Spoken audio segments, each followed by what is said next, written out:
తిరుపతిలో ప్రముఖ సినీ నటుడు మోహన్ బాబు బౌన్సర్ల తీరు మరోసారి వివాదాస్పదమైంది. యూనివర్సిటీకి సమీపంలోని ఓ రెస్టారెంట్ సిబ్బందితో గొడవపడి ఫర్నిచర్ను ధ్వంసం చేశారు. మోహన్ బాబు యూనివర్సిటీకి చెందిన కొందరు విద్యార్థులు ఓ రెస్టారెంట్కు టీ తాగడానికి వెళ్లారు. అయితే తిరిగి వెళ్లే సమయంలో విద్యార్థుల బ్యాగ్ తగిలి పలు టీ కప్పులు సాసర్లు కింద పడిపోయాయి. దీంతో హోటల్ సిబ్బంది విద్యార్థుల పట్ల దురుసుగా ప్రవర్తించారు. విషయం తెలుసుకుని యూనివర్సిటీ బౌన్సర్లు రెస్టారెంట్కు చేరుకుని నానా హంగామా సృష్టించారు.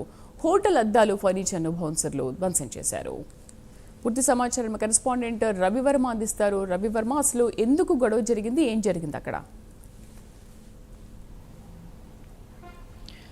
శ్రీదేవి, మీరు చెప్పినట్టుగానే మోహన్ బాబు బౌన్సర్లు అత్యుత్సాహాన్ని ప్రదర్శిస్తున్నారు. ఇది మొదటిసారి కాదు, ఇది చివరిసారి కాదు. అనేక పర్యాయాలు అత్యుత్సాహం ప్రదర్శించి అడ్డు తగిలిన వారినందరినీ కూడా దాడి చేసినటువంటి ఘటనలు అనేకం ఉన్నాయి. దాదాపు మోహన్ బాబు యూనివర్సిటీ విస్తరణ క్రమంలోనే పక్కన ఉన్నటువంటి గ్రామస్తులతో గొడవ పడ్డారు. అలాగే యూనివర్సిటీ ప్రాంగణంలో విద్యార్థుల యొక్క తల్లిదండ్రులు వచ్చే క్రమంలోనే వాళ్ళ మీద ఒక రెండోసారి దాడి జరిగింది. మూడోసారి మోహన్ బాబు ఇష్యూ జరుగుతున్న క్రమంలో మీడియా మీద దాడి చేశారు. అది కాకుండా ఇప్పుడు నైట్ జరిగినటువంటి ఘటన అంటే మోహన్ బాబు యూనివర్సిటీలోనే ఎంబీఏ చదువుతున్న విద్యార్థులు నలుగురు ఎదురుగా ఉన్నటువంటి S5 రెస్టారెంట్కి వెళ్ళి టీ తాగి రిటర్న్ అవుతున్న క్రమంలోనే వాళ్ళు చేతుకున్నటువంటి బ్యాగ్ తగిలి కప్పులు సాసర్లు కింద పడి పగిలినాయి. ఈ క్రమంలోనే అంటే హోటల్ యాజమాన్యం వాటికి డబ్బులు చెల్లించాలని చెప్పేసి ప్రస్తావించారు. ఈ ప్రస్తావన క్రమంలోనే హోటల్లో ఉన్నటువంటి వర్కర్లు విద్యార్థుల మీద కొద్దిగా దురుసుగా ప్రవర్తించారు. దురుసుగా ప్రవర్తించిన నేపథ్యంలో తదనంతరం డబ్బులు చెల్లిస్తామని చెప్పేసి హాస్టల్కి వెళ్ళేటువంటి విద్యార్థులు అక్కడ హాస్టల్ వార్డెన్కి వివరించారు.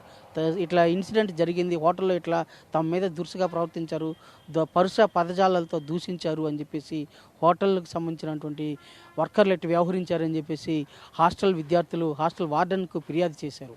హాస్టల్ వార్డెన్ ఫిర్యాదు చేయడంతోనే ఇదే క్రమంలోనే హాస్టల్ వార్డెన్ బౌన్సర్లకు సూచించారు.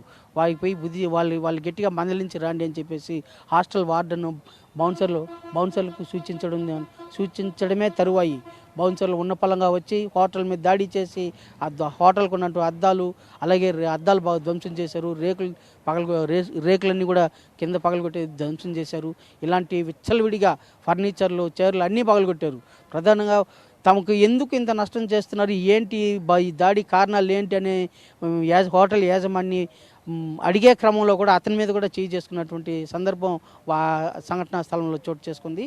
అంటే దీన్ని బట్టి మోహన్ బాబు యాజమాన్యాన్ని కానీ విద్యార్థులను కానీ ఎవరూ ప్రశ్నించకూడదు అనే భావన బౌన్సర్లు అయితే సృష్టిస్తున్నారు. ఈ నేపథ్యంలోనే తీవ్ర వివాదం నెలకొనింది.